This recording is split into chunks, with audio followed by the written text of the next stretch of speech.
ruang politik ya ruang politik, ruang ekonomi gitu, sehingga semuanya bisa jalan.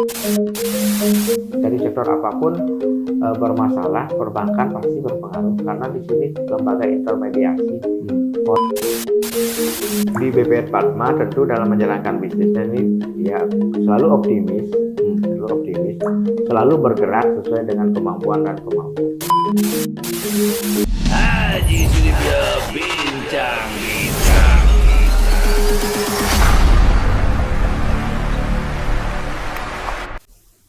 Om Swastiastu. Om Swastiastu. Ketemu lagi dengan Haji Sudibyo Bincang-Bincang. Semoga kalian semua selalu sehat dan berbahagia. Hari ini Haji berada di BPR Padma yang ada di Jalan Raya Sesetan, tepatnya di sebelah utara lapangan Pego. Hari ini Haji bersama Direktur Utama BPR Padma, Bapak Cok Mahadewa. Om Swastiastu, Pak Cok. Swastiastu. Kalau kita melihat sekarang, Pak Cok, kan ini perkembangan ekonomi sudah bagus. Artinya sektor real sudah bergerak. Kira-kira BPR Padma ini bagaimana orientasi bisnisnya ke depan ini, Pak Cok? Terima kasih atas waktu bisa hadir kita bertemu dalam hal pengembangan bisnis setelah COVID, pasca COVID ini. Dalam hal masalah nasabah kredit, kita tetap melakukan asesmen lagi kepada nasabah yang belum bisa menyelesaikan masalah karena masih ada perpanjangan waktu sampai dengan 31 Maret 2024. Tadi sisi nasabah kredit, kita lakukan asesmen, penilaian kembali, kemudian bagaimana kita mengembangkan bank ini, kita selalu menyampaikan satu hal yang terbaik bahwa industri BPR memang patut dipercaya oleh masyarakat, apalagi dengan undang-undang yang baru bahwa sudah ditetapkan bahwa bank perkreditan rakyat sudah dirubah menjadi bank perekonomian rakyat. Nanti akan dirubah serempak tahun berapa nanti? Undang-undangnya sudah ditetapkan, tinggal kita menunggu juklat daripada OJK surat perubahannya. Nah, dengan adanya perubahan dari perkreditan dan menjadi perekonomian, tentunya memberikan pemaham kepada masyarakat bahwa di BPR itu bukan hanya untuk mencari kredit saja. Bagi masyarakat yang mempunyai dana, sepatutnya percaya dengan BPR untuk ditempatkan di BPR juga, baik itu dalam bentuk tabungan maupun deposito. Kemudian layanan juga diperluas, ya kita bisa memberikan pelayanan dalam bentuk digital. Nah ini POJK-nya sudah ada, lagi dikembangkan. Kita di BPR diberikan ruang yang lebih luas untuk pelayanan terhadap masyarakat itu sendiri. Nah, kalau kita melihat perubahan nama ini kan membuat fungsi BPR menjadi semakin luas tuh. Yeah. Nah, kira-kira BPR Padma ini apa yang dilakukan sehingga niki tujuan ini bisa tercapai? Artinya harapan pemegang kebijakan BPR ini bisa lebih luas dalam menggarap segala sektor yang ada tuh. BPR Padma apa yang dilakukan tuh? BPR Padma saat ini sudah bekerja sama dengan lembaga fintech. Peer-to-peer lending, kita ada 7 yang sudah presentasi dengan kita, tapi yang sudah kita MOU ada 5 lembaga fintech. Ya, dari lembaga fintech inilah kita bisa memberikan kontribusi kepada para pengusaha lewat lembaga fintech dalam hal penyaluran kredit. Ya. Nah ini merupakan salah satu perluasan daripada operasional BPR, diberikan kesempatan, ruang untuk melakukan hal seperti itu. Berarti BPR Padma saat ini sudah bekerja sama dengan 5 fintech itu? Ya, kita sudah MOU dengan 5 fintech. Yang sudah jalan ada 3 fintech yang kita sudah jalan. Berarti fintech sudah mendapat persetujuan dari OJK. Sudah mendapat persetujuan. Nah, kira-kira berapa persen nanti kredit BPR Padma ini akan disalurkan lewat fintech itu? Kita di Padma mentargetkan 10% dari target kredit yang kita salurkan lewat fintech. Itu maksimal. Kenapa kita pakai angka seperti itu? Ya kita kembali kepada bercermin karena yang kredit pasti ada risiko, fintech pasti mempunyai risiko juga di situ besar. Nah kita mengukurnya 10% itu kita berpedoman pada bagaimana kemampuan permodalan kita. Nah, kita tidak mau nanti sampai ada masalah sampai menggerus permodalan bank. Nah ini merupakan kekuatan kita yang harus kita jaga. Tetapi kedepannya kita tetap akan melakukan perbaikan khususnya di bidang tata kelola dan manajemen risiko. Nah, sejauh ini bagaimana tuh berdasarkan hasil evaluasi setelah berjalan berapa bulan ini kerjasama dengan Big ini? Selama 3 bulan terakhir ini kita sudah kerjasama dengan fintech. Selama ini sih nasabahnya semua lancar, tepat waktu pembayarannya. Kemudian terjadi peningkatan pertumbuhan kredit, kemudian juga berpengaruh terhadap profit yang kita dapat. Nah, kira-kira melihat kondisi yang ada sekarang kan semua orang optimis itu. Artinya pemerintah optimis, pelaku usaha optimis, juga mungkin ke sektor yang kecil-kecil pun melihat pariwisata sudah begitu bagus, ini optimis juga tuh. Kira-kira BPR Padma seberapa optimis dia itu menghadapi ini tuh? Artinya kan dilihat dari target-target yang ada tuh. Dengan adanya pemerintah juga sangat concern ya dalam memajukan perekonomian ini pasti, karena dengan ekonomi maju tentunya didukung oleh semua sektor, perbankan pasti ada di sana di dalamnya, khususnya BPR. Ya, kita di BPR Padma dengan melihat situasi dan kondisi sekarang kita selalu optimis bahwa kedepannya akan semakin membaik. Nah, karena Bali sebagai daerah pariwisata, mungkin sektor pariwisata juga sudah banyak yang dibenahi, fasilitas pariwisata khususnya dari seni dan budaya Bali mungkin diperkuat lagi ya, sehingga tamu bisa hadir ke Bali untuk menikmati alam kita, kemudian menikmati kesenian kita, budaya kita. Mungkin itu merupakan keunggulan Bali yang perlu kita jaga untuk kedepannya, supaya tamu yang datang, tamu-tamu yang memang betul-betul membutuhkan hiburan ke Bali, dan tamu-tamu yang berkualitas seperti itu. Nah, karena dengan hitungan bisnis tuh, itu kan 10% ada di fintech. Nah, yang 90%-nya akan menggarap apa aja tuh? Yang selama ini kita sudah menggarap dari sektor modal kerja, kemudian investasi, kemudian juga ada konsumtif juga ya, karena bagaimanapun kebutuhan masyarakat pasti akan membutuhkan BPR itu sendiri. Sekarang mungkin kemarin sempat juga dari sisi properti, mungkin kemarin sempat lesu, mungkin sekarang sudah mulai menggeliat, yang mudah-mudahan nanti bisa stabil lagi sehingga sektor itu kita biayai. Kemudian juga daripada debitur kita juga dulu yang banyak kapal pesiar sempat masalah ada di COVID, sekarang sudah mulai berangkat. Karena kita banyak juga membiayai tenaga-tenaga luar negeri yang bekerja di kapal pesiar maupun di darat yang ada di luar negeri. Sehingga pertumbuhan kredit akan semakin membaik. Kira-kira gambaran tuh di triwulan pertama tahun ini seperti apa tuh? Dari sisi pengumpulan dana, dari sisi kredit seperti apa tuh? Kalau triwulan pertama semuanya kita tercapai, pada intinya semuanya tercapai. Memang masih ada nasabah-nasabah yang memang belum stabil sehingga membutuhkan penilaian kembali, kita assessment, kita berikan tempatan untuk itu yang memang benar-benar mereka masih bisa bangkit. Itu sesuai dengan arahan daripada ketentuan OJK yang terakhir ini. Dari segi produk mungkin ada pengembangan produk yang mungkin untuk tahun ini yang kalau akan dikembangkan oleh BPR Padma.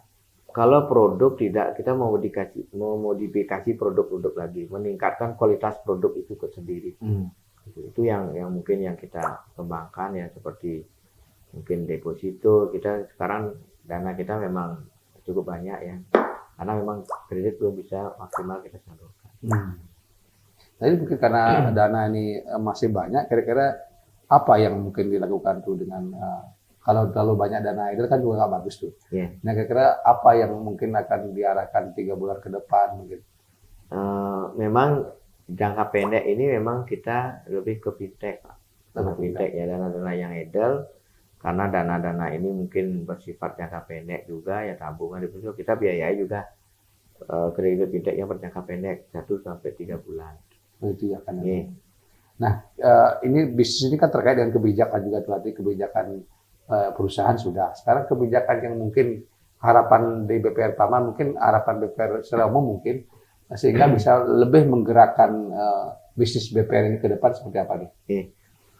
Permasalahan kita di BPR khususnya di Bali, ini kan terkait dengan dampak COVID. Nah, pada saat terjadi COVID, banyak nasabah yang bermasalah. Nasabah yang masih bisa bangkit, kita kembangkan, kita lakukan assessment, sedangkan beberapa nasabah juga di seluruh BPR di Bali yang juga lagi kita sampaikan juga kemarin terkait dengan masalah penyerahan jaminan secara sukarela kepada nasabah. kepada bank Kepada dari bank. nasabah. Nah, pada situasi dan kondisi seperti sekarang memang belum banyak orang bisa berinvestasi untuk membeli IYDH. Yang belinya itu nggak ada tuh ya, Ya. pembelinya kurang. Ya. Sekarang permasalahan di BPR itu adalah bagaimana BPR memang masih menghadapi hambatan adalah sulitnya menjual IYDH. Nah, sedangkan di satu sisi ada POJK 33 memberikan sanksi apabila IYDH ini tidak terjual, belum terjual dalam jangka waktu tertentu diatur di dalam POJK, kita diberikan sanksi. Ada pengurangan nilai dan seterusnya yang pengaruh terhadap laba rugi bank, kemudian berpengaruh terhadap permodalan bank. Nah, inilah yang kita mohonkan kepada regulator supaya, karena kemarin kita ada permasalahan mungkin 1-3 tahun itu COVID, bagaimana caranya kita atau diberikan ruang untuk menggeser lagi sanksi itu supaya kita bisa secara pelan-pelan untuk menjual, kemudian dari masyarakat sudah Artinya ada diberikan investasi. waktu yang lebih panjang lagi. Ya, gitu. lebih panjang lagi. Sanksi itu jangan dibebankan kepada BPR karena berpengaruh terhadap permodalan bank. Sehingga kita bisa secara pelan-pelan bisa menjual, nilainya mungkin bisa lebih bagus. Kalau kita paksakan sekarang, otomatis nilainya pasti rendah, berpengaruh Itu terhadap merugikan bank juga. Ya, akan merugikan bank itu sendiri.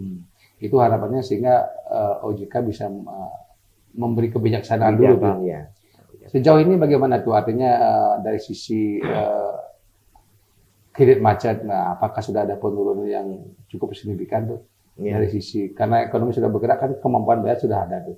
Memang kalau di kita sebagian besar karena kita memang bangun komunikasi yang bagus dengan nasabah, semua nasabah memahami situasi. Kalau memang benar-benar nasabah sudah tidak mampu, sudah memang benar-benar dia tidak bisa jalan lagi, nasabah sebagian besar ingin menyelesaikan masalahnya dengan menyerahkan jaminan kepada pihak bank. Nah, di samping juga mereka sebelumnya juga sudah membantu untuk menjual asetnya. Tapi ada tuh banyak tuh yang menyerahkan asetnya untuk dijual karena tidak mampu. Kalau di kita tidak sih terlalu banyak, tetapi untuk menjual kepada masyarakat yang sekarang yang belum pulih mampu untuk berinvestasi itu yang menjadi kesulitan. Mungkin bukan kita aja, seluruh BPR mengalami hal yang sama. Jadi harapan tuh ada kebijakan khusus dari OJK terkait dengan IYDH. Lalu harapan tuh kepada pemerintah seperti apa tuh? Nah, pemerintah ya kembali kepada pemerintah bagaimana mendorong ekonomi ini semakin bagus. Kalau Bali sebagai wisata, terus promosi terhadap Bali sehingga bisa pulih. Nah, juga karena ini tahun-tahun politik ya, tentunya bagaimana menjaga keamanan, karena keamanan juga berpengaruh terhadap situasi dan kondisi ekonomi gitu. Nah, akhirnya imbasnya juga pada industri, khususnya kita di BPR juga sangat berpengaruh terhadap itu. Tapi itu melihat arena politik ini tidak akan banyak pengaruh terhadap ekonomi itu. Apakah bisa menggerakkan atau bagaimana itu kira-kira? Dengan adanya aturan yang mungkin semakin bagus ya, demokrasi semakin bagus, semestinya sih semua pada profesional aja menyikapi gitu. Ruang politik ya ruang politik, ruang ekonomi gitu. Sehingga semuanya bisa jalan dengan baik gitu. Jangan sampai antara satu ruang dengan ruang lain mempengaruhi, mengacaukan situasi dan kondisi. Karena perbankan itu apapun situasinya, ya dari sektor apapun bermasalah, perbankan pasti berpengaruh. Karena di sini lembaga intermediasi. Orang yang punya uang naruh uangnya di bank, orang yang butuh uang cari uang di bank. Kalau ini tidak klop, itu perbankan pasti mengalami suatu permasalahan. Yang paling berat kita pada saat situasi dan kondisi ekonomi yang tidak stabil, perbankan yang paling susah atau berat menghadapi situasi tersebut. Tapi itu secara umum optimis dengan kondisi yang ada. Ya, kita selalu optimis melihat pemerintah yang sudah betul-betul ya menggerakkan ekonomi. Kita di sisi industri pasti optimis untuk mendukung gerakan ekonomi itu dengan cara ya bagaimana yang punya dana naruh di sini kita jaga dengan aman. Kemudian masyarakat yang membutuhkan pinjaman kredit, baik itu modal kerja atau investasi atau yang lainnya, kita dari sisi bank membiayai. Mungkin pertanyaan itu dari sekian bank BPR yang ada di Bali ini, berarti BPR Padma ini di akhir tahun mau berada di posisi berapa tuh kira-kira? Kalau kita di BPR Padma tentu dalam menjalankan bisnisnya ini ya selalu optimis, selalu bergerak sesuai dengan kemampuan dan kekuatan kita, Pak. Kita tidak emosi dalam menyikapi suatu posisi bank kita gitu, tetapi kita selalu profesional menyikapi permasalahan kita. Kita tidak mengejar harus nomor 1, nomor 2, tidak seperti itu. Tetapi bagaimana kita menemukan bank ini secara kuat sesuai dengan kemampuan kita. Itu kita bergeraknya memang dari model yang seperti itu, Pak. Sehingga bahasa kita di sini ada moto kita tumbuh berkembang bersama gitu. Tumbuh bersama, berkembang bersama itu terukur oleh kekuatan kita, Pak. Biar enggak nanti kita besar, kekuatan enggak ada, nanti bermasalah gitu. Ya. Itu menjadi alat ukur kita. Makasih, Dul. Untuk semua, oke.